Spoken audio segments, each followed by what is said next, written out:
Number 10. Arakko Prime. While Arakko is a place, it's also a mutant itself. Arakko is the island nation that split off from Okara, creating two separate entities, Krakoa and itself Arakko.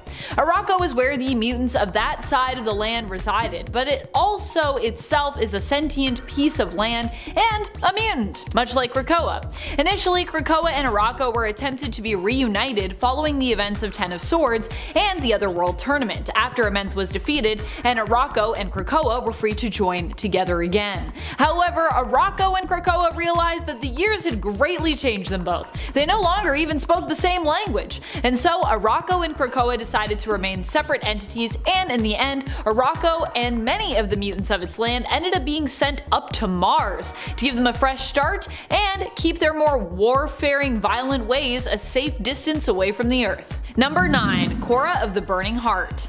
Korra of the Burning Heart ended up joining up with Cable and his resurrected team of exterminators. Korra was the only Iraqi mutant to appear on the team. She appeared alongside Cable and the other exterminators in Cable Reloaded Annihilation, which is a part of Al Ewing's The Last Annihilation story, spanning across various titles, which sees the cosmic heroes of Marvel unite to take on Dormammu. Korra herself is basically a furnace of power and can use her energy to give others a power boost. Although because she is from Arakko, she typically prefers to keep her energy for herself to use to bolster her own strength and her own abilities. Cable had to encourage her to share. Korra ends up being recruited into Sword at the end of her adventure with Cable and the Exterminators, but I think it's safe to assume she likely goes back and forth between Sword's home base of the Peak and planet Arakko, aka Mars. Number 8. Idol the Future Seer. You might know Destiny, you may even know her supposed descendant Blindfold when it comes to mutant seers, but if you haven't been keeping up with the going-ons of current comics and everything happening in Krakoa, you probably won't know Idol. Idol is from Arakko and is a powerful seer. So powerful in fact that she is even considered an Omega level mutant. She lost her tongue to Tarn the Uncaring, a pretty evil Iraqi mutant, but did maintain her gift of prophecy. The last prophecy she spoke of was the eventual reunion but permanent separation of Krakoa and Arakko, which of course did come to pass. Idol is actually Idol the Third and is the daughter of Idol the High Mutant Prophet, who was also an Omega level seer and who predicted the fall of Arakko, which also ended up being correct. I don't know if these prophets have ever gotten anything wrong, these mutant prophets, but I'm pretty sure they haven't. So basically, just if they say something, just know it'll probably happen. Number 7. Lotus Logos. Lotus Logos is another who sits on the Great Ring of Arakko.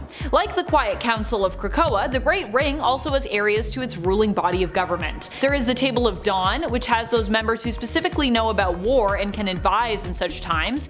Day, which is all about peace times and knowing how to advise in such times. Night, which is an unknown secretive body that serves unknown purposes, but probably like some really epic Black Ops stuff, since this is Arakko, who isn't really afraid to go Black Ops as needed. And then there is Dusk, which is where Lotus Logos sits. Dusk is all about ruling over more neutral conceptual and cultural matters. Lotus Logos holds the seat of dreams at his table and is known for being an Omega level mutant and artist, whose powers pertain to metal creation. Number 6. Iska the Unbeaten. Iska has to be one of my favorites of the new Iraqi mutants that have been introduced to us. She is actually the sister-in-law of Apocalypse, as she is related to his wife, Genesis. Iska is a powerful mutant whose abilities allow her to, and in some cases force her to, always be on the winning side of a battle. For this reason, she ended up abandoning the mutants of Arakko and joining the forces of Amenth during the war between those two groups. However, in the end, the conflict between them was resolved, with the Amenth being defeated after Apocalypse helped to free them from the influence of the Golden Helm, which also had influenced his wife Genesis into becoming the leader of the Amenthi demons. When the mutants of Arakko made the move to Mars, Iska was among them. She also serves on the Great Ring of Arakko, which is like Krakoa's Earth-based Quiet Council. Number 5. Magneto. One of the mutants who has made the great move over to Mars is Magneto. Magneto is the master of magnetism, a former supervillain turned more anti-hero as years have gone on in the comics. Magneto himself was also responsible for helping to terraform Mars, transforming it into a place suited for all of the mutants who now reside there to live. Afterwards, Magneto ended up retiring from the Quiet Council following the events of Inferno and decided to move to Mars and join the other mutants there. I feel like both X-Men Red and the Red Planet itself are a great great fit for Magnus, Eric, or Max to retire to. Retire. Take your pick when it comes to Magneto's names, by the way, although he seems to be settling with Max for the time being, as seen in X-Men Red issue number 1 anyways. That's how he introduces himself. He's like, nah, don't call me Magneto, just call me Max. And I feel like this will possibly be a very active retirement for Max in the end. Number 4, Latuka the Knower. Latuka the Knower is one of the Arakko mutants who sits on the Great Ring of Arakko. Latuka, like so many mutants of Arakko, has a really cool and specific mutant power. They have the ability to know the location of everything that has a location to know of. It's also possible that this knowledge extends beyond the universe and is actually multiversal as well. Without Latuka's help, Arakko would not have been able to move to Mars, as their precise knowledge of location was necessary to help teleporters move the entire sentient mutant island, which is also, of course, a body of land. A lot of things to move there, so gotta be really precise, don't want to mess it up. Number 3, Vulcan. Yep, Magneto is not the only one making moves. Vulcan also seems to be considering moving to the red planet that we've now come to know as Planet Arakko. He shows up in X-Men Red issue number 1 on the planet, where he walks into the Red Lagoon bar to pick a fight with Shi'ar's diplomat there. Vulcan is pissed that his throne was taken by Gladiator because Vulcan seemingly died, when in reality, he didn't die. He feels the further passing on of his crown from Gladiator to Xandra Xavier is therefore invalid, as he, the previous ruler, was still alive. Vulcan believes he belongs on planet Arakko as rightful ruler of the Shi'ar and Krakoan royalty as a Summers. His words, not mine. He's like, I'm royalty, I'm a Summers. I don't know if that makes you mutant royalty, bud. Is that what we're going with now? He gets into a pretty fantastic fight with Roberto da Costa, aka Sunspot, who owns the Red Lagoon, and John Proudstar, aka Thunderbird, who has recently also returned to life. Yay! I mean, Vulcan, I guess, was never dead, but, you know, we all thought he was dead. He looked like he was gonna be pretty dead, I gotta say. When he just came back and he was like, yeah, I never died, it was like, wow, I mean, alright. Sure, you're Vulcan, so I believe it. Number 2, Tarn the Uncaring. Tarn the Uncaring is a pretty important Iraqi mutant. Like so many others on the island, Tarn, who is also a member of the Great Ring of Arakko, moved with the rest to Mars after it was terraformed. Tarn is known for being a major antagonist, especially in the recent Sword series where he played adversary to Storm. But Tarn also shows up in Hellions, where he ends up as an enemy of the Hellions, or rather, they end up an enemy of his after being tricked by their leader, Mr. Sinister, into stealing genetic samples from Tarn and his Locust Vial, which he didn't like very much or appreciate. Tarn is an Omega level mutant who also possesses magical abilities. One of his prime powers is the ability to alter mutants' genetics at whim, which is pretty crazy, I gotta say. Those are some powers you do not want to mess with, someone that can just mess with your genes all willy-nilly. Number 1, Regent Aurora the Storm. If you haven't been around for a while, you might not know just how much hype Storm is getting in the comics, and hype rightfully deserved. One of the major shifts we've seen for her character is in becoming the Regent of Mars, aka Planet Arakko. This isn't just a title that was given to Storm either, she actually had to fight for it, and fight she did. She fought against Nameless, a member of the Great Ring of Arakko, and known as the Shapeshifter Queen, in a trial by combat. The two fought against one another in the Arakko arena known as the Circle Perilous. Nameless took the form of Storm in her prime to fight against the real Aurora, but this failed when Storm froze her. Rather than simply surrender her title, Nameless chose to die in battle instead, while Storm proved that of all versions of herself, she was the superior. Storm became the ruling regent of Planet Arakko and took her rightful place on the Great Ring of Arakko, being the first and thus far I believe the only mutant to have ruled on both Krakoa's Quiet Council and Arakko's Great Ring.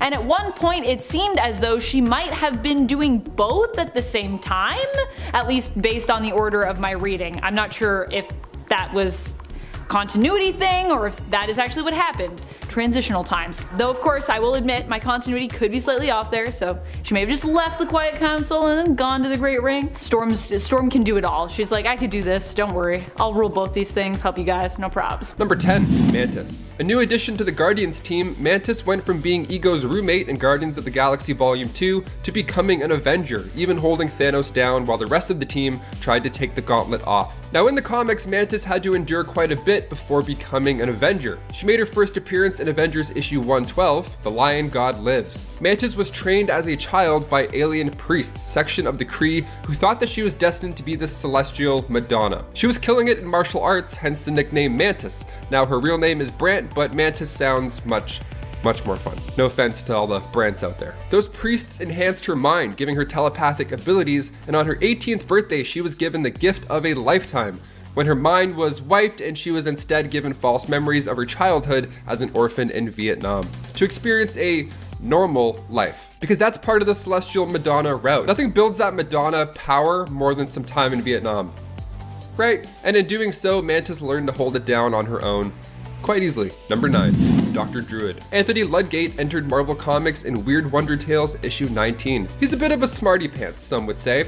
I mean, he got a degree in psychology from Harvard and then became a psychiatrist. But that wasn't enough for Anthony. He wanted to study the ancient powers of his ancestral druids. So he was studying the occult on his off time. He finally met the ancient one who passed down a lot of tricks, and Anthony left and became Dr. Druid, assisting monster hunters, including Makari when they went against deviants. So this guy goes back quite far. He's also a little more dramatic than strange, some would say. In Avengers issue 294, he manipulated Captain America's mind so that he would be the replacement chairman. And this was right after Captain Marvel was injured. What a snake. And before we continue on with this list of strongest Avengers you wouldn't expect, part 2, if you want to go ahead and give us a thumbs up, that would be so helpful for our channel. It really helps us out a lot, especially while we're working from home. And if you haven't as well, hit that subscribe button maybe if you feel like it. I don't know, if you feel like it. Let's get back into this list. Number 8, Firestar. Angelica Jones made her comic book debut in Uncanny X-Men 193. She was born with, well, as you would guess by her name, the ability to generate great heat. Cerebro found her, but the Hellfire Club got to her moments before. She was learning a lot under the White Queen's guidance, honestly, unaware of the cruel nature of the club, of course. See, Frost actually gave her the nickname Firestar. So then Firestar joined as a reserve member in Avengers Volume 3, Issue 4. Yeah, so Hawkeye demanded that one of the 2 new members that they're recruiting has to be Firestar. He announced it to the world prematurely. He was that confident. The other members are like, whoa, let's hold on a second here, because that spot that we had open was actually for you, Hawkeye.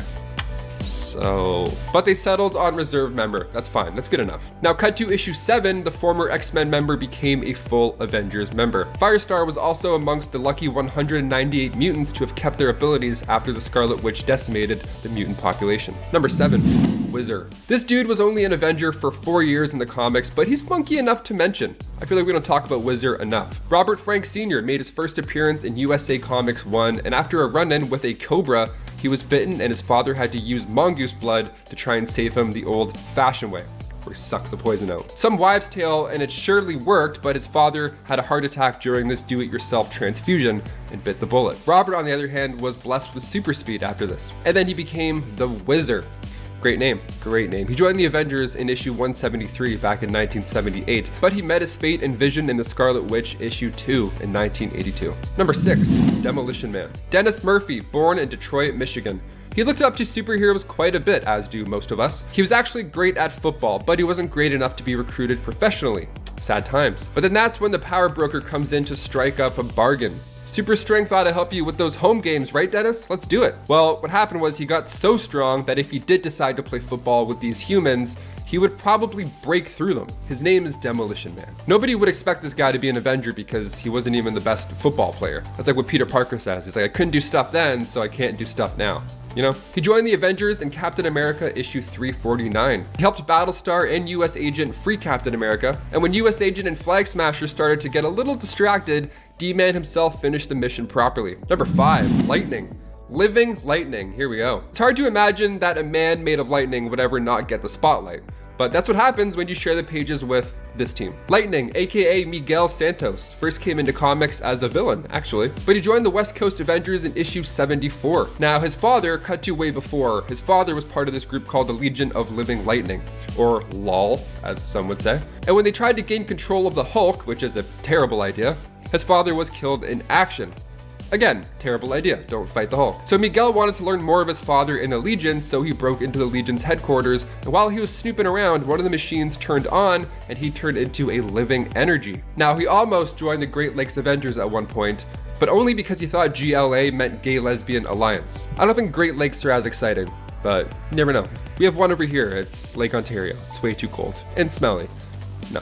I would much rather gay lesbian alliances. The team had the worst luck when it came to recruits. Let's just say that. Number 4, Stingray. Walter Newell made his comic book debut in Tales to Astonish issue 95. Now his life began as an oceanographer and an engineer, and once he created a suit built for deep sea exploration, a cool nickname was bound to come afterwards. Stingray, there it is, that's a cool nickname. He was ordered to bring in Namor to investigate the disappearance of water from our oceans. He ended up working with Namor numerous times, Water Bros for life, and then he joined the team as a reserve member in the Avengers issue 319. Funny enough, in the Armor Wars storyline, Iron Man wanted to recover all these suits that had Stark tech in it. So he comes in, knocks out Stingray, and then after attaching the Negator pack, nothing happened. So the suit was indeed not stolen. You know, it's always nice when you knock someone out for no reason. I'd love to see him make an appearance in the Armor Wars Disney show, but I think we need a lot of other stuff first before we even look at Stingray.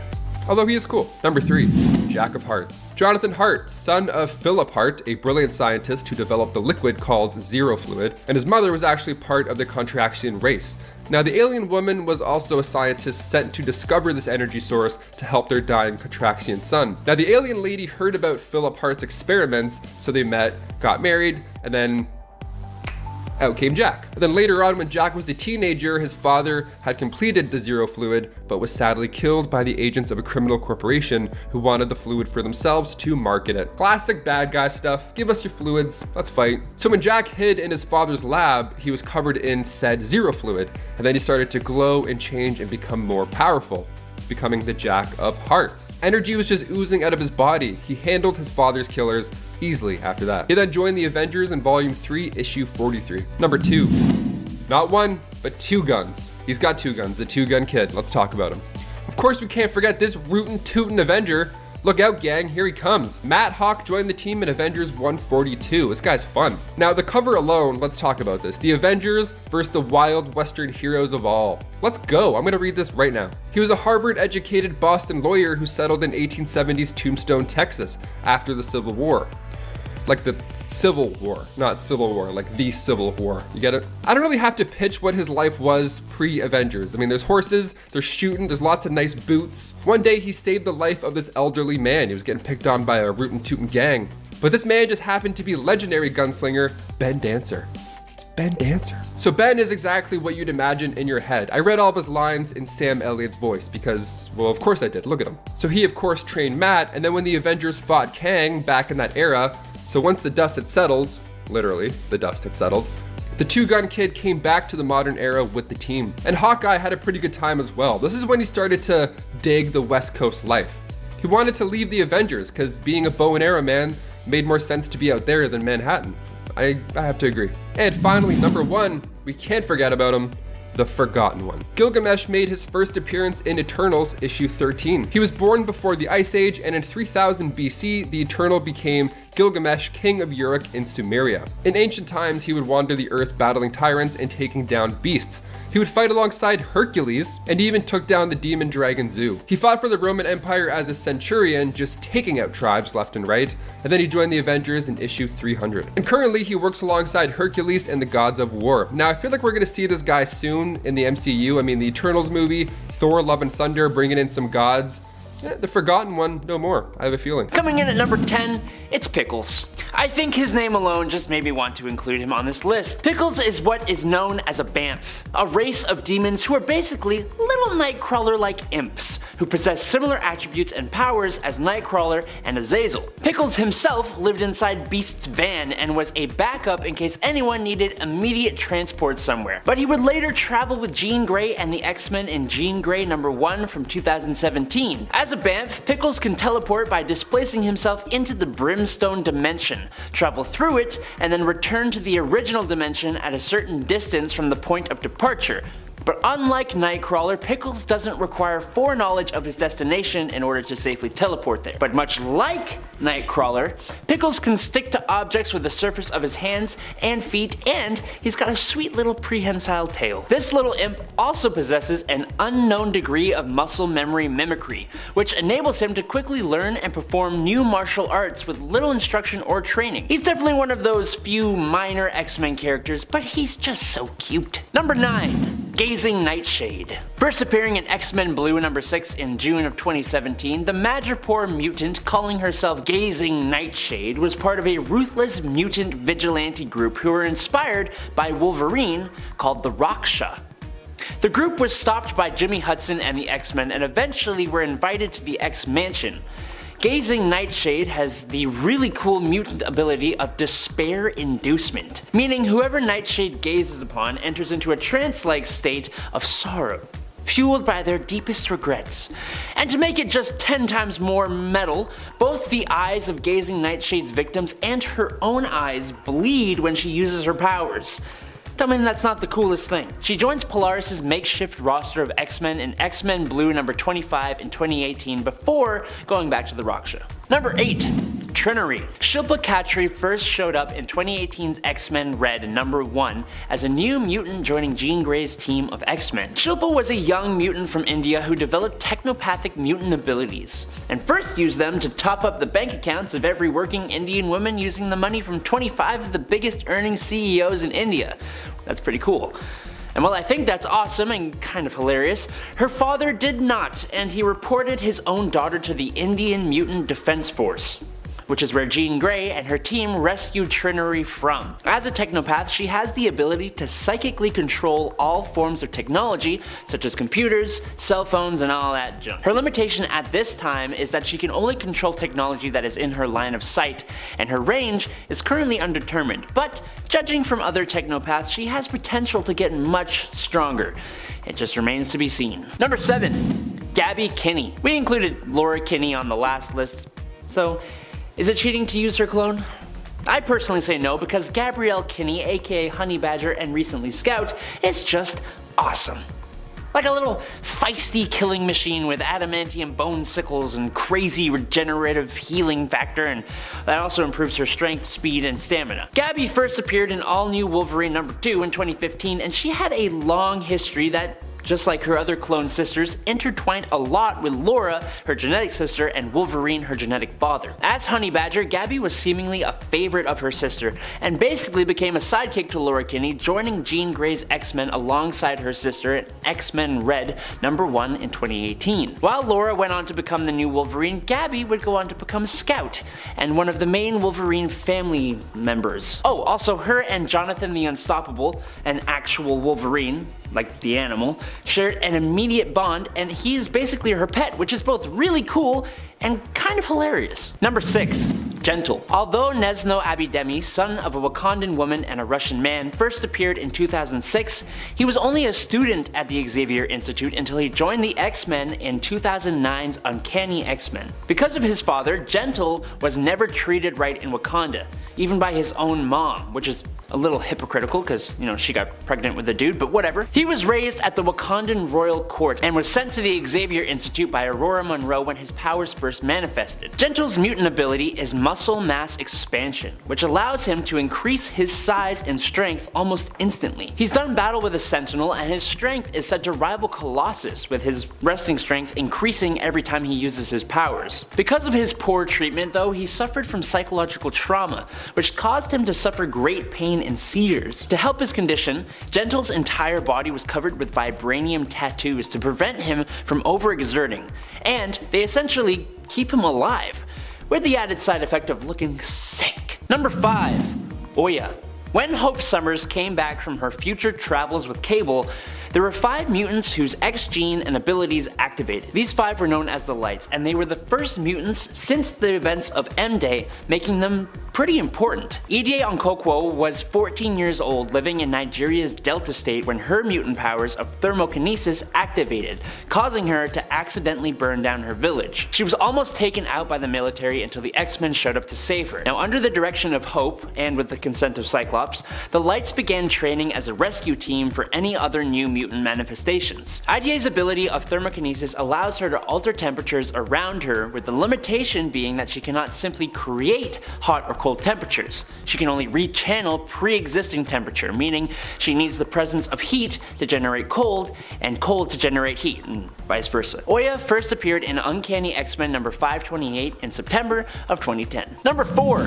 Armor. Hisako Ichiki lived in Tokyo, Japan with her brother and parents when her mutant abilities activated, and she joined the Xavier Institute. She first appeared becoming just a student and member of Kitty Pryde's Paladin Squad in Astonishing X-Men Volume 3 in 2004, and would go on to become a member of the New X-Men after participating in Emma Frost's Battle Royale in New X-Men Volume 2 number 23 and 26. But finally, she officially joined the main X-Men team in Astonishing X-Men Volume 3 number 25 in 2008. Hisako's powers are pretty cool. As you might suspect from her name, Armor can generate strong, powerful, durable, and impenetrable psionic exoskeleton armor around her entire physical body that augments her strength, endurance, stamina, agility, invulnerability, and durability. The power of her abilities are greatly tied to her family and bloodline. So, for example, the strength, power, and size of her psionic armor greatly enhances when her relatives pass away. Which, I mean, if she was a villain, that could go south pretty quick. But luckily she's not, so we're good. Number 3. Bloodstorm. This is probably a bit of a spicy choice for this list. Bloodstorm is none other than Aurora Monroe, only she is from a different universe. Earth 21710 to be specific. This version of Aurora was a thief living in the streets of Egypt when she attempted to pickpocket a man who turned out to be Dracula. She was turned into a vampire and eventually managed to free herself from Dracula's control and find new purpose among the X-Men. Unfortunately for her though, her thirst for blood overpowered her, which resulted in her ending at least both Beast and Professor X.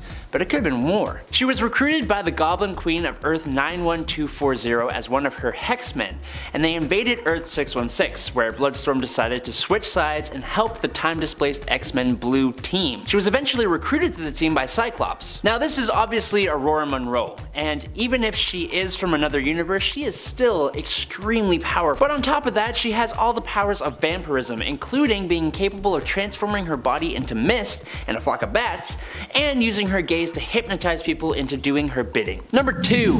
Genesis. Honestly, don't know how y'all are gonna feel about this one. Evan Sabanur was created by Fantomex as a clone of Apocalypse, and as such has a lot of his powers, including superhuman strength, superhuman durability, and self-molecular manipulation, meaning Evan has total control over the molecular structure of his own body, enabling him to alter his form at will. He is able to transform his limbs into various weapons and equipment, such as blades and bludgeons for combat, or rocket boots for flight, as well as being able to alter his body to change in size. Evan also has a healing factor that can regenerate from serious injury like getting gashed by Daken's claws. And he can adapt his body to any disease or environment at will and sometimes subconsciously. Another small, innocent ability Evan has is the potential for virtually any conceivable superhuman power ever. He once showcased fire or plasma breath when fighting Faithful John's mind drones, and also has a degree of energy projection, able to project dematerializer blasts from his eyes and emit energy blasts from his hands. He first appeared in Uncanny X-Force number 7 in 2011, but wasn't on the X-Men team until 2014, and even then, kind of as a student. As the clone of Apocalypse, Evan will potentially develop any of the powers possessed by him, but it also means people do fear him, which leaves him with a bit of an insecurity. And number 1, Darwin. Even somewhat casual fans of the X-Men know who Darwin is, if only because he was that guy who is supposed to be able to adapt to anything but gets de-lifed in like 2 seconds in the X-Men First Class movie. People were mad. And honestly, yeah, so was I. That makes no sense. Adapt to this, shut up. He literally could have. Armando Munoz, or Darwin, was first introduced in X-Men Deadly Genesis number 2 in December of 2005, and he would join the X-Men shortly after that. Darwin's powers are just the coolest. He's able to adapt to any situation, so basically, using his powers, he's been able to grow functioning gills after being submerged in water, gain night vision after being in the dark for several seconds, be able to survive without oxygen when in space, his skin has become fireproof when it's exposed to flames, and after touching Hela, Darwin became a death deity and gained powers similar to Hela, including immortality, Asgardian physiology, and control over life and death. There was even a time his intelligence increased itself to understand the Shi'ar language by looking at it in written form, although sometimes his powers do not always take the effect he wants. Like, for example, during his fight with the Hulk, his body teleported him away from the battle rather than supplying a power that would actually allow him to defeat the Hulk, which is kind of hilarious, to be honest. Number 10. Miss Marvel. Miss Marvel was once Carol Danvers and is now Kamala Khan. And of course for this list we're focusing on Kamala, who was a new addition to the Avengers team in 2015, after making her first unnamed appearance only 2 years earlier in 2013 in the comics. Kamala is a huge Carol Danvers fan, which is what inspired her to take up the mantle Miss Marvel after Carol dropped it, taking up the Captain Marvel mantle instead herself. Kamala as Miss Marvel has powers which allow her to alter her body's physiology, allowing her to stretch, change size and shape, and in theory, straight up shapeshift. Her powers come from inhuman heritage, which was activated by her exposure to the Terrigen bomb. Kamala joined the team for a time during all new, all different Avengers, and remains a fan favorite hero at Marvel Comics. And to clarify before we move on to point 9, this is going to be a list of Avengers that have recently come onto the team as opposed to new Avengers, which is kind of its own thing. There's a lot of new Avengers, so I just want to clarify that. Number 9. Wasp. Not the same Wasp who years ago was actually the leader of the Avengers for a while. Nuh-uh, we are not talking about Janet Van Dyne here, we are talking about Nadia Van Dyne, who despite her seemingly misleading name is actually the daughter of Hank Pym and his first wife, Maria Travoia. After her mother Maria was kidnapped and later killed, Nadia ended up being raised in the Red Room, considered a valuable asset due to her natural aptitude for science and academia, believed to be somewhat in part due to the fact that she was Hank's naturally born daughter. Nadia would eventually escape the Red Room and attempt to locate her father in the US, only to find out that he had recently died during a fight against Ultron. Nadia felt compelled to meet her stepmother, Janet, desiring to become the new Wasp. The two ended up getting along well, and Janet even gave Nadia her blessing to take her last name, seeing her as family. Hence, Nadia became both Nadia Van Dyne and the new Wasp, also going on to join the Avengers team. Number 8. Spider-Man. Peter Parker as Spider-Man has of course teamed up with the Avengers before, but Miles Morales as Spider-Man is a newer addition, not just in terms of the Avengers team, but also still relatively new in terms of him existing in 616. Miles Morales is originally a Spider-Man who hails from the Ultimate Comics line originating in Earth 1610, the Ultimate Universe. He was given a new home on Earth 616 after his world had been destroyed as a result of showing kindness to and sharing food with Molecule Man during the Secret Wars event. True story. Thank goodness for pocket cheeseburgers. Miles has a power set very similar to Peter's in many ways, but also has a few unique abilities of his own. He can shock his opponents with venom blasts and can sneak up on them with his spider camouflage, which he can use to appear invisible. And friends, before we move on to this next spot, if you are loving this list and you want to learn about even more newest additions to the Avengers we've seen in recent years, be sure to give this video a thumbs up.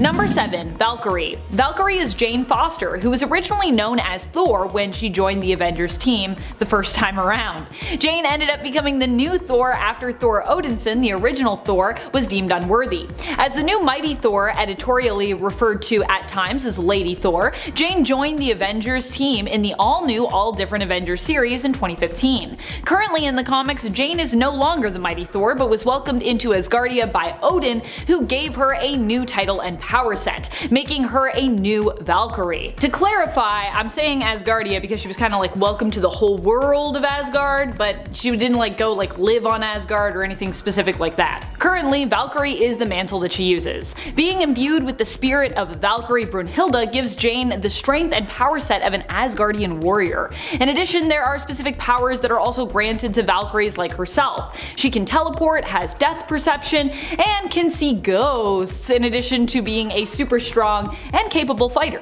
Number 6. Starbrand. I kinda miss when Brandy was just like a little Starbrand baby, but of course this is comics and heroes can't stay babies forever. In fact, they can't even stay a baby for more than a year apparently, especially if they're joining the Avengers, which I kinda get. Technically, the young Starbrand, Baby Selby, later given the first name Brandy, was in the care of the Avengers, not really specifically on the team, kinda sorta like their ward. But despite being one of the youngest heroes to ever be affiliated with that team, this little Starbrand also would often help the team out on missions, being so insanely powerful. Starbrand possesses the Starbrand, which grants her a great amount of basically cosmic power. She is capable of interstellar flight and flight in general, energy manipulation and projection, creating energy blasts, and technically should also be super durable and have some level of healing factor. The Starbrand's power is believed to be potentially infinite when it comes to their power levels, making Starbrand one one of the most powerful members on the team, in baby form, child form, or young adult form as she currently is as of the end of issue 52 of the current 2018 Avengers series. Number 5. Ghost Rider. While Starbrand might have the greatest potential for power, and we aren't sure entirely what she's capable of just yet, Robbie Reyes is a bit more experienced when it comes to his powers. And even when he was less experienced, he actually accidentally killed one of the previous Starbrands, Kevin Connor, in Marvel Legacy. So for those reasons, I thought we should give him a bit of a boost when it comes to his ranking on this list. Robbie Reyes first appeared in the comic scene in 2014 in All New Ghost Rider issue number 1. He is an all-new Ghost Rider, just like the series claims. During a street race gone wrong, Robbie was killed and ended up possessed by the ghost who haunted the car that he was driving, becoming the new Ghost Rider. He joined up with the Avengers recently in the comics, and I think he makes a great addition to the team. I personally love Robbie Reyes, so yeah, I'm here for it. Number 4. Winter Hulk. While Jennifer Walters as She-Hulk may have joined the Avengers long ago, first joining up back in the 80s, she has gone through a lot of changes since then. One recent and major one, which also returned her to her smaller, smarter, more playful and sassy, yet still very powerful form, happened recently in Avengers comics. For a brief time, She-Hulk, then known as just Hulk, ended up becoming Winter Hulk. Winter Hulk happened as a result of Jen allowing herself to be kidnapped by the Winter Guard of Russia to try and figure out what they were up to. What devious things are they planning? In the end, they attempted to mind wipe and brainwash Hulk to turn her into one of their agents. And they kinda succeeded. Although the process was interrupted, for a brief time Jen acted as their agent, Winter Hulk. However, as Winter Hulk, Jen still managed to fight against her programming, and alert her fellow Avengers when sent to attack Namor and Atlantis. In the end, Winter Hulk was forced to absorb a ton of radiation to protect the citizens of Atlantis. She managed to discharge the gamma radiation she had absorbed safely, and as a result was returned to her original form, ultimately deciding to retire from the Avengers team after these events and return to practicing law. And now we have a new She-Hulk series that I have heard nothing but good things about. I really need to get reading my first issue. Number 3. Phoenix. While Phoenix is definitely one of the most powerful superheroes to be on the Avengers team, her history with them is a bit more lengthy than you might initially think, which is why I ranked her a little bit lower on this list than I normally would. Phoenix herself was back on the original Avengers team, the prehistoric Avengers, or the Avengers of 1 million BC. This avatar for Phoenix was known as Firehair. However, Firehair only made her first appearance even in 2017 in the comics, so she's also kinda new in a way, even though she's super old. Does that make sense? Maya Lopez, aka Echo, is the current host of the Phoenix Force and the current Phoenix, who also finds herself on the Avengers team. Her being Phoenix is new, but her being on the Avengers team is not new. She rejoined the team in 2021 as Phoenix, which is quite new, like I said, but she actually was a member of the Avengers way back in 2005, when she was using the mantle of Ronin. Still, Maya being Phoenix and being part of the Avengers altogether is quite fresh right now, despite both the Phoenix Force's history with the prehistoric team and Maya's own history with the present day team. And of course, Phoenix is one of the most powerful entities in the entire Marvel universe. So despite her being kind of a new old combo thing, we have to show respect to the blazingly brilliant and powerful Maya Lopez, aka Echo, aka Phoenix, on this list. Number 2. Cable. Nathan Summers ended up joining the Avengers team at a time when Captain America was seeking to present a show of unity. Hence, Cable ended up being on the Avengers Unity division, which was meant to bring together Avengers and X-Men after events of Avengers vs. X-Men had created tension between the two superhero groups of Earth. Series-wise, the team was known as the Uncanny Avengers, with Cable joining up as early as issue number 4. Cable is an extremely powerful telepath and telekinetic due to him being the offspring of X-Men member Cyclops and his wife at the time, Mr. Sinister created clone of Jean Grey, Madeline Pryor. Despite Maddie being his birth mother, Jean has also been like a mother to Nate after she was implanted with the memories of basically raising him, making her kind of like his telepathically retcon mom, with Maddie becoming more like a surrogate mother in terms of her relationship with Nate, formerly known to her as Baby Christopher. Oh baby Christopher. Number 1. Avenger Prime. Avenger Prime is kinda like all of the Avengers merged together. At least, that's what the original version of this character was like. They made their first appearance in the 2013 Mighty Avengers series, but another character with that name also recently reappeared in the 2021 free comic book day Avengers and Hulk comic. They showed up in the Avengers portion of that double feature story comic. Here, Avengers Prime is the leader of the Deathlock Avengers forces, who basically stands guard at the God Quarry, seeking to watch, protect, and warn against major multiversal threats and potential chronal collapses. Presumably, this is some version of Avenger Prime that decided to stay omnipotent and bonded together. At least that's what I'm assuming. Some people are assuming different things. When we saw Avenger Prime last, or an alternate version of them if you will, they were created using a ritual which allowed the team of Mighty Avengers to bond together. Technically, Avenger Prime stands to be the most powerful of the Avengers, as they should be made up of one or more teams or rosters potentially combined together.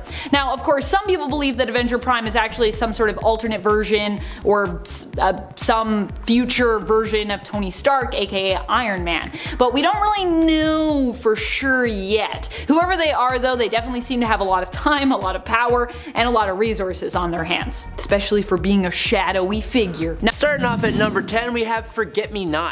I wanted to start this list off really small, with a character y'all may not know, mainly because almost no one knows him because that's his power. Appearing in 2014, Forget-Me-Not had actually been a member of the X-Men for several years before this, but thanks to his abilities, no one can remember him. Forget-Me-Not's abilities make it so that he is imperceptible in all forms, basically. The power is so good that even Charles Xavier himself had to place a psychic reminder on himself so that he would remember Forget-Me-Not's existence. Clearly, that means some of the most powerful telepaths have difficulty discovering him, let alone remembering him. His power is to be forgotten, but the unique ways this power could be used, and the uniqueness of this power in general, will keep him in my mind. Number 9, we got I-Boy. Why is a guy named I-Boy on a list of strongest members of the X-Men? I see you, like many of the other mutants, are very judgmental. Trevor Hawkins' body is covered in eyes, 57 to be exact, which give him an array of powers that honestly, you kinda may expect. Microscopic, telescopic, X-ray, night, infrared, and thermal vision are all a part of his power list. But he can also detect chemicals, is an excellent marksman, and is skilled in nonverbal communication. He can almost read other people's minds by reading their behaviors and body language. He is an incredible tracker. He can predict attacks and can read people's histories just by looking at them. He can pinpoint weak spots in machines and people, is able to see electronic wavelengths and microwaves, is able to see past illusions and disguises as well as magic waves. He makes an amazing detective, in short. On top of all that, he can even pass what he sees onto others, but he has to be physically close enough for it to work. But to top it all off, the craziest and most unexpected power he possesses recently is solar blasts. We don't know how just yet, but Trevor can emit intense bursts of bright yellow energy and focused beams of extrastellar force that cause sunburns and radiation poisoning. Coming in at number 8, it's Gwenpool.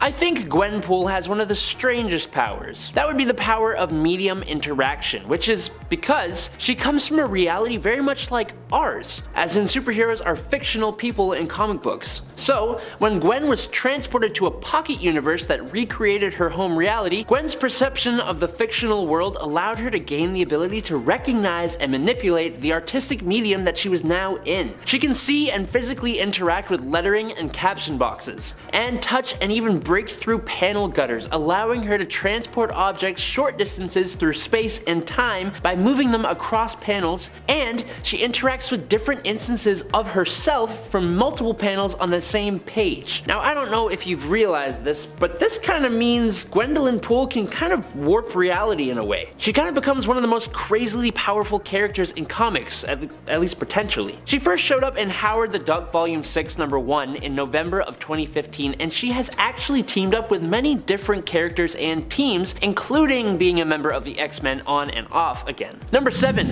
Laura Kinney.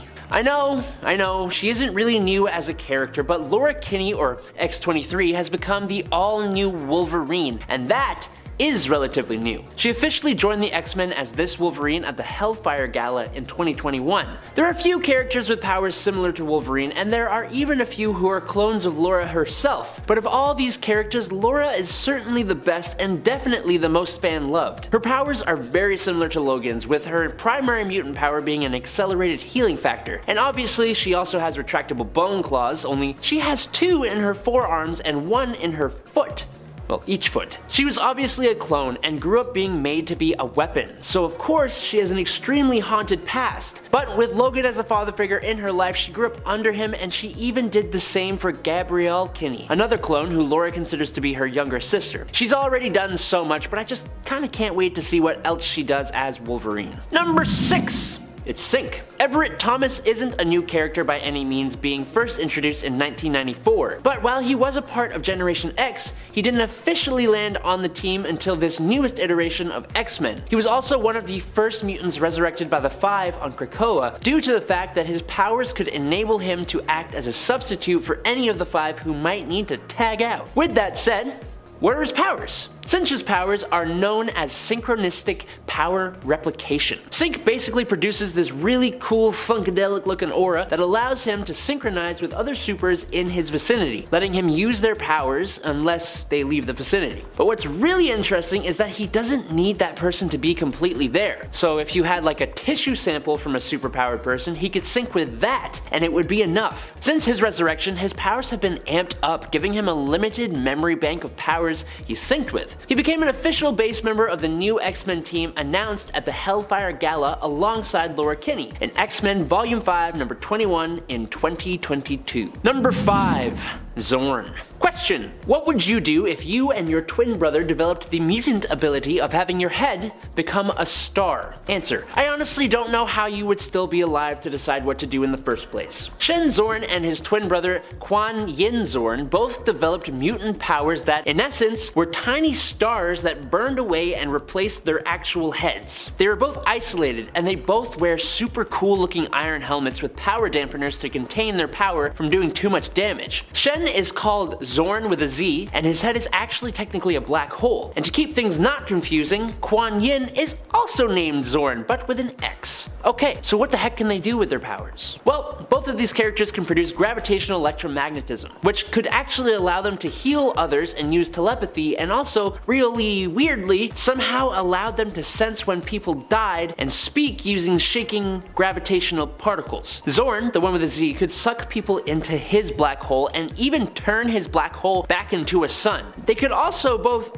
obviously do a lot of damage, using the power of a star to burn, blind, and incinerate people. They both became members of the X-Men at different times. X-Zorn was the first in 2002, but he wasn't always good. And his brother, Z-Zorn, joined more than a few years later. Number 4, it's Dupe. First appearing in X-Force number 116 in 2001, Dupe's origin story is kind of hard to explain, because we don't know for a fact what it is. Captain America tells us he was a US Cold War weapons project, and he apparently had some kind of role in the fall of communism. He was originally a member of X-Force until eventually becoming a member of X-Static. For such an unthreatening character, Dupe is surprisingly strong. He has been described as being an extra-dimensional being with a genius-level intellect, bordering on possible omniscience. And he has a large array of psionic powers, one of which includes controlling Russians. He can change his size and shape at will, allowing him to heal wounds and reassemble parts of his body if they have been removed or cut off. He has an incredible level of super strength and durability as well, with an unknown limit, being able to match and overcome Thor in a fight when he was in a weakened state, taking hits from Mjolnir while he did so. He seems to be able to come back from the afterlife, and he also has a pocket dimension inside himself that he can store things in and summon creatures from. He can also completely break the fourth wall and go across the comic panels. Dupe has defeated the devil all by himself. He is overpowered, and I don't know how anyone loses with him on their team. Coming in at number 3, it's Tempest. Eva Bell first was seen in All New X-Men #1 in 2012 when we also saw her mutant powers manifest. She was out with friends and a boy when her brother showed up and began to get into a fight with that boy. The stress and duress of the situation caused her powers to pop off, and she completely froze everyone within a city block of her in time for 20 hours until the X-Men showed up, helped her, and then took her in. She's been referred to as near Omega level with her ability of chronokinesis within a time bubble, meaning she can freeze and slow down time and is one of the best at it in the world. She can also speed up time in the bubble by decades if she chooses to, which is why she is a member of the Five to age up whoever is being resurrected. And she can even time travel. Although she has shown to lose control over this power from time to time, there is no doubt she is and can become more incredibly powerful. Number 2.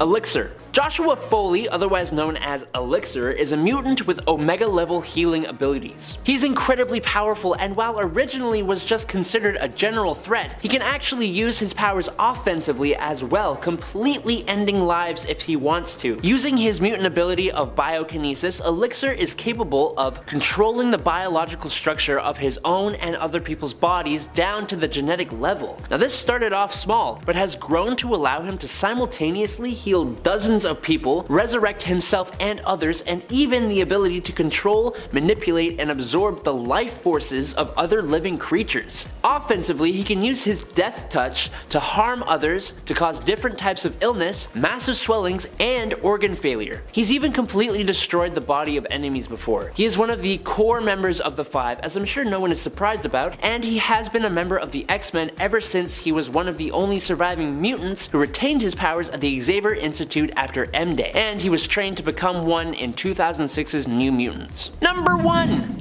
Hope Summers. Hope Summers was the first mutant born after the events of M-Day, the mutant decimation, or the day that Scarlet Witch cast No More Mutants. She was then taken into the far future and raised by Cable, being carried around in the coolest baby Bjorn you'll ever see. Not too long after, she returned to the present and her mutant powers finally activated. Her power is basically that of Omega level power manipulation. She can manipulate the powers of other mutants nearby to her, even mimicking their powers, but at full capacity and with complete control over those powers. And she can even take on multiple powers at once, but it is pretty tiring for her to do that. A large part of her role in the Krakoan society is as the leader of the Five, who use their abilities to resurrect the mutants of Krakoa. Her role on the Five specifically is both to boost their powers to their full potential and help them work in synergy with each other perfectly. She also helped terraform Mars alongside Vulcan and Proteus, giving them enough power to actually do it. She is such a cool character, and she first appeared back in X-Men Volume 2 number 205 in 2008, but was a child for much of that until she came of age and joined X-Force and the X-Men. Number 10. Agent 13.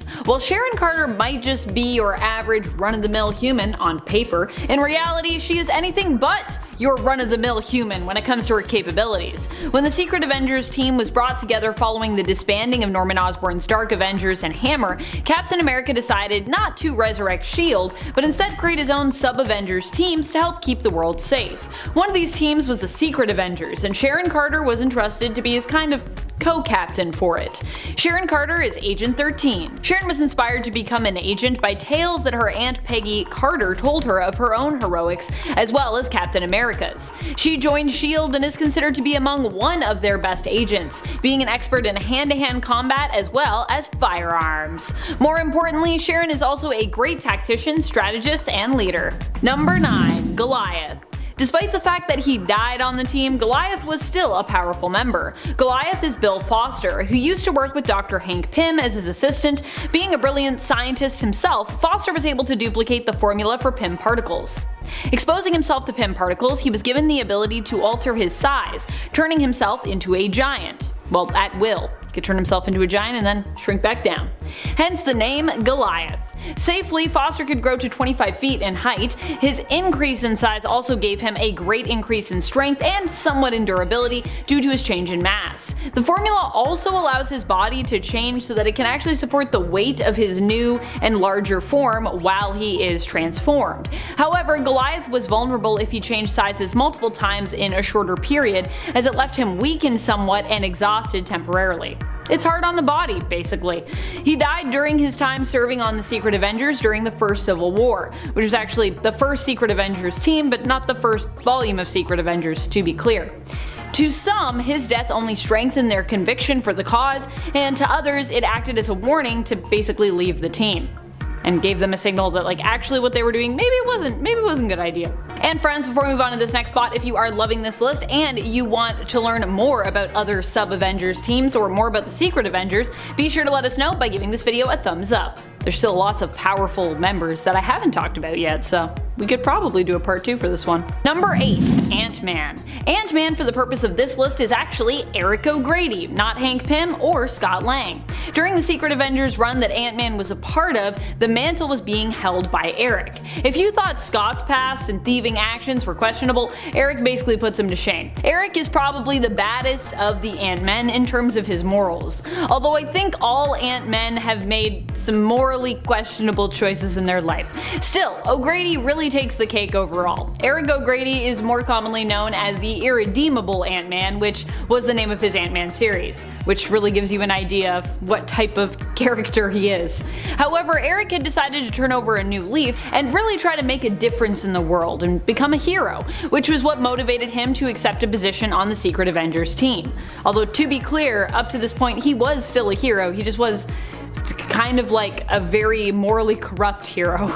He possesses the Ant-Man suit, which gives him his powers, allowing him to change size, shrinking down, and later growing in size as well. He can also communicate with and command insects. Can also, I think, do some cool energy blasty stuff. So he's pretty powerful. But still, it's Eric O'Grady. It's not like Hank Ant-Man. I think those are two different levels. Number 7. Beast. Beast is Hank McCoy, one of the original members of the X-Men and also one of the brainiest members of the Secret Avengers. He ends up being recruited for his brilliant mind, but there is a lot that Beast brings to the table when it comes to his skill and his power set. In the comics, it's also been established that he is incredibly, impossibly agile and dexterous. He also possesses superhuman strength, endurance, and durability. He has a healing factor which allows him to recover more quickly than most from injuries, and also slows his aging. His senses are heightened, and he has strong telepathic defenses, which can protect him against even some of the strongest psionics in the world of Marvel. He also has a few unique powers, such as his ability to be aware of the time stream, which makes him more aware if something is altered or otherwise out of place within it. He's also believed to have some level of pheromone powers. In other words, you really shouldn't underestimate Beast. I don't say it enough, but he truly is a beast of a superhero who brings a lot to the table. I'm happy I was able to put him on this list. Do you agree that Hank should be above Ant-Man? I don't know, but I think he deserves it, you know? Not enough appreciation for Hank McCoy. Number 6. Moon Knight. Moon Knight was considered a questionable recruit to the post-Dark Reign Secret Avengers team the Cap brought together, and yet he still makes a lot of sense when you consider just how dangerous and how capable he is. Moon Knight might live with a dissociative identity disorder, but this often doesn't get in his way of completing whatever mission he is on in his own heroic life, nor does it often affect his ability to be a hero. Still, the other heroes on the team did personally question if Moon Knight was the right fit and the right pick. Moon Knight has access to amazing weapons and tech thanks to being outfitted by Stephen Grant, another prominent persona that resides in Mark Spector's psyche, who is a millionaire. He also has tons of intel, which is provided to him through one of his other personas, Jake Lockley, who's a cab driver. When it comes to his power set, he is an incredibly skilled fighter who has the favor of a god, the moon god Khonshu, on his side, and this also makes him hard to kill because usually Khonshu will just bring him back to life. He's also got enhanced strength, endurance, and agility at night, especially if it's a full moon. Moon power, baby! Get that moon power.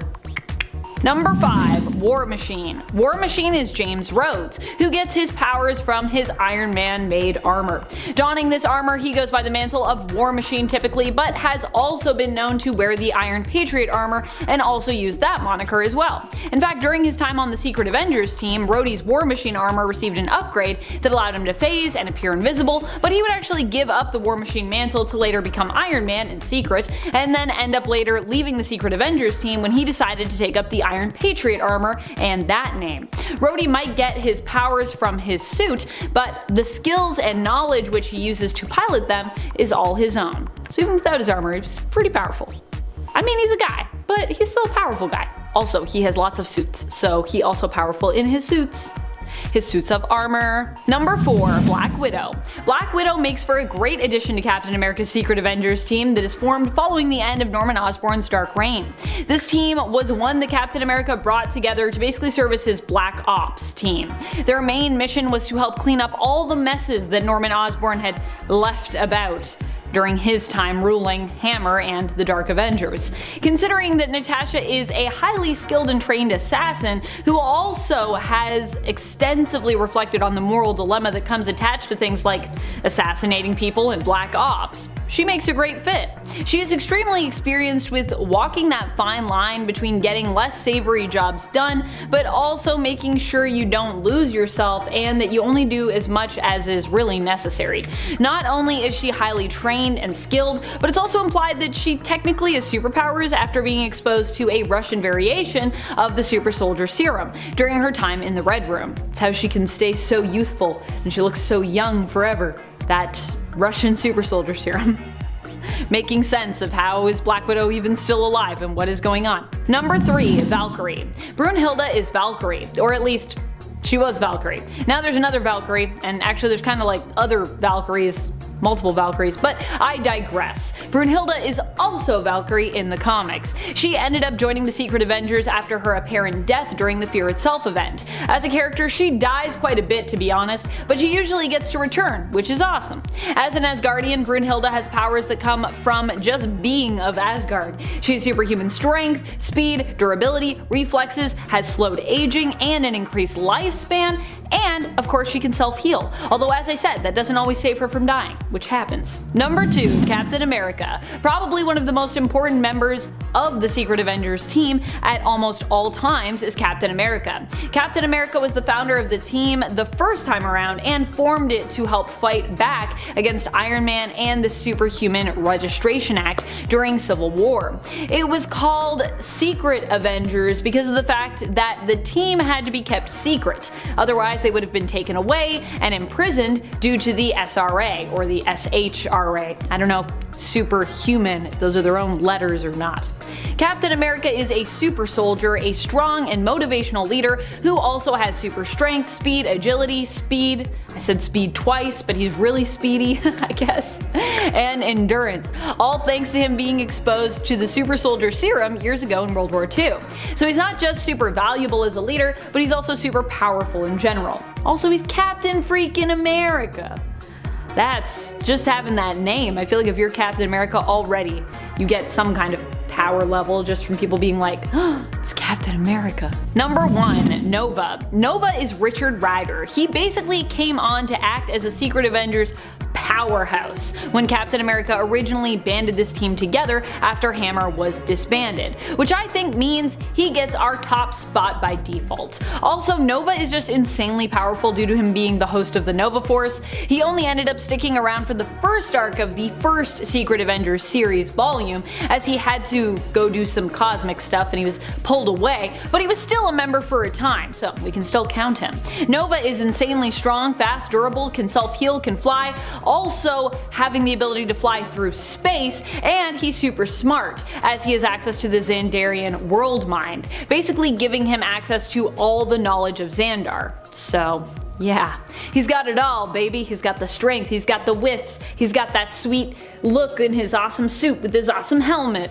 He's got it all. Except he doesn't have the time to be on the Secret Avengers for too long. That's what he doesn't have.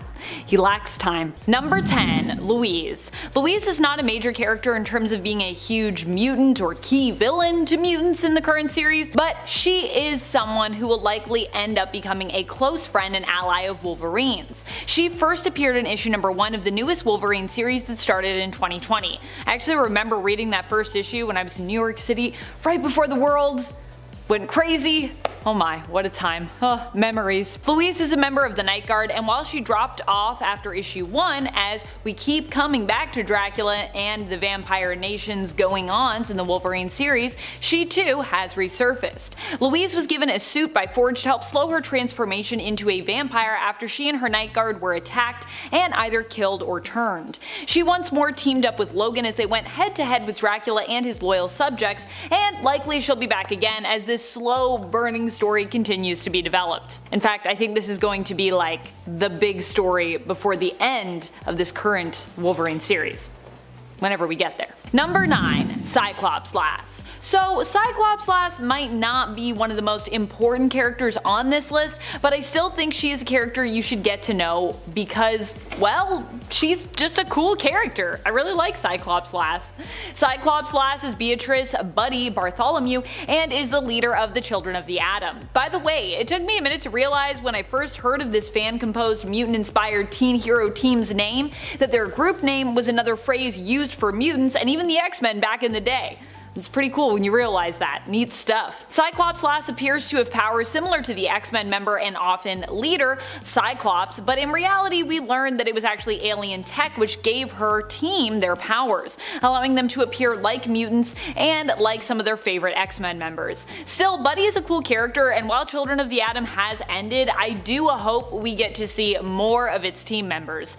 Buddy made her first cameo appearance in Marvel's Voices issue number 1 and her full appearance in Children of the Atom issue number 1. Number 8. Cosmar. Cosmar is one of the new mutants, if that makes sense. She first appeared in issue number 9 of the newest series from 2020. Currently there are 2 different groups of new mutants in that series, the one based on the mutant island nation of Krakoa, who are truly feeling those outcast vibes right now, and currently are like the Shadow King's lost mutant kids, and the other traditional new mutant team who is more focused on space adventures and other international exploits. When Cosmar's powers first manifested, it resulted in the death of her parents. Her powers cause her to suck people into her nightmares, as she creates a reality warping sphere surrounding her.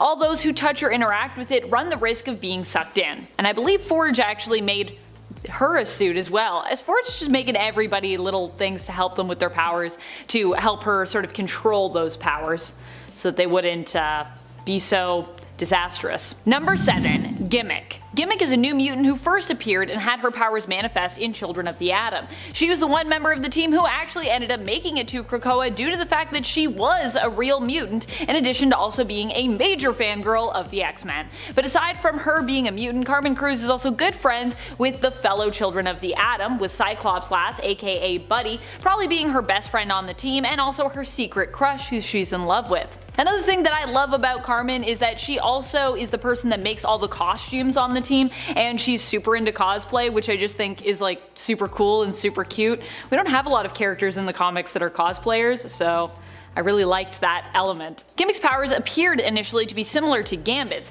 but this was all done using alien technology. In reality, when Carmen's mutant powers manifested, it was revealed that they were shapeshifting in nature and also granted her a healing factor. Carmen made her first cameo appearance in 2020 in Marvel's Voices issue 1, but would appear fully in the first issue of Children of the Atom the following year in 2021. Also, when she did have her Gambit powers, it was pretty cool because she was like throwing basically little like clothing pins, if that makes sense, at people, which I love. Number 6. Maxime and Manon.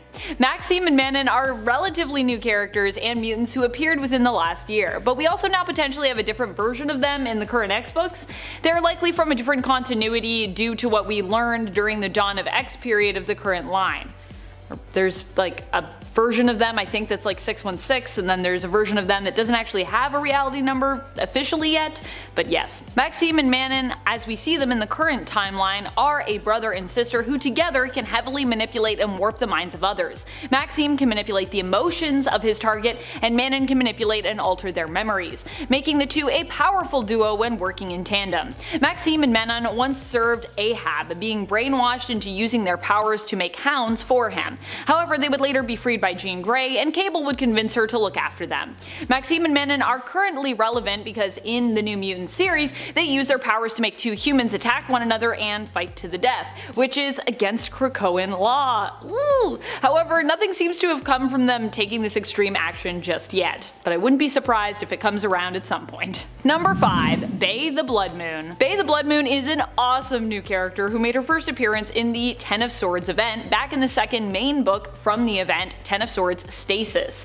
She was one of the Arakko mutants who was called to compete in the Otherworld tournament, fighting to represent her nation. However, her fight actually ended up being a marriage. Basically, the Otherworld tournament was gloriously weird because it was being led by Saturnine. So we had traditional sword fights combined with lots of different kinds of battles, including puzzle solving duels, food eating competitions, dance-offs, and even an arranged marriage. However, it also all worked out as Cypher and Bay were seemingly both enamored with the other, as they were both masters of language and communication, but who struggled to understand one another, which fascinated them both, especially Cypher. They were both married and were each awarded a point, as it was considered a shared victory for both sides. Also, the art in the issue of Excalibur where they get married is just so good. It's so great. I love it. Number 4. Chen Zhao. Chen is not a mutant, nor is she an ally to mutant kind. She is just the opposite, their enemy. After coming up against the Marauders, trying to inspire mutant hate in her people as a public figurehead, billionaire, and anti-mutant activist, she ended up allying herself with Hominis Verendi.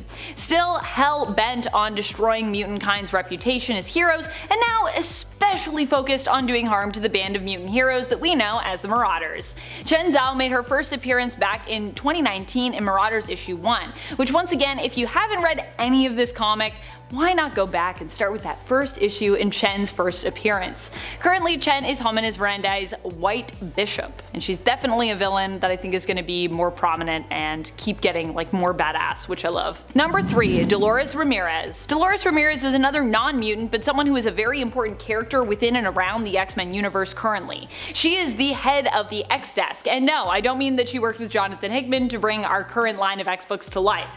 Within Earth 616, she is the one who presides over the United States government X-Desk, which monitors, keeps tabs on, and ultimately kind of spies on the mutant nation of Krakoa and its major players and political stratagems. The X-Desk is a department within the CIA. Dolores once offered to help fellow CIA agent Jeff Bannister, ally of Wolverine, who had been working with him, but he turned her down. Dolores was also one of the lucky few to get an invite to the Hellfire Gala and met with Storm in secret during her first appearance in Marauders issue 11, where she was rewarded for leaking some important information about poisoned medicine to the mutants. So while she's watching them, she also kind of seems pretty friendly. Number 2. Arakko. Arakko is both an island and a mutant, just like Krakoa. In fact, there was a time when both Krakoa and Arakko were joined together, but years ago they were separated. Arakko made their first appearance in Powers of X issue number 4, and later on we learn of all that went on there with the island, including the mutants who inhabited it and their connection to a vastly important mutant, Apocalypse. Following the Ten of Swords event, Arakko attempted to reunite with Krakoa, but both islands decided they were no longer really interested in one another, and the time had basically changed them. They reluctantly rejoined until a more suitable option was found for Arakko and the mutants of Krakoa. In planet-size X-Men, some of the mutants banded together under the direction of Magneto to terraform Mars and move Arakko and its inhabitants, the mutants of Arakko, to the now alive planet. So that's what happens when you terraform a planet, you bring it to life again. I actually didn't know that Mars was considered a dead planet until I read Planet-Size X-Men, and I was like, wow, I feel like I'm also learning some science facts, which is great. Number 1. Genesis. One of the most badass of all the new characters we've gotten recently in the world of X-Men. Genesis is the long-lost wife of Apocalypse, who also was one of the main leaders of Arakko. She ended up fighting against Annihilation and becoming its new host in order to save her people, uniting both the Amenthi and the mutants of Arakko. Donning the mask, she became a leader of the Amenthi demon army, but also lost a part of herself in the process, as the Annihilation mask possessed and corrupted her. However, during the Ten of Swords tournament, she fought against her husband, Apocalypse, who managed to free her from the golden helm of Annihilation, taking it for himself. But Apocalypse's will proved strong enough to resist its influence, and the mask was then transformed by Saturnine into a much less influential and corrupting staff, which was then gifted to Genesis. Genesis made her first full appearance in the 2019 X-Men series in issue number 12, but we wouldn't learn that she was Annihilation until much later.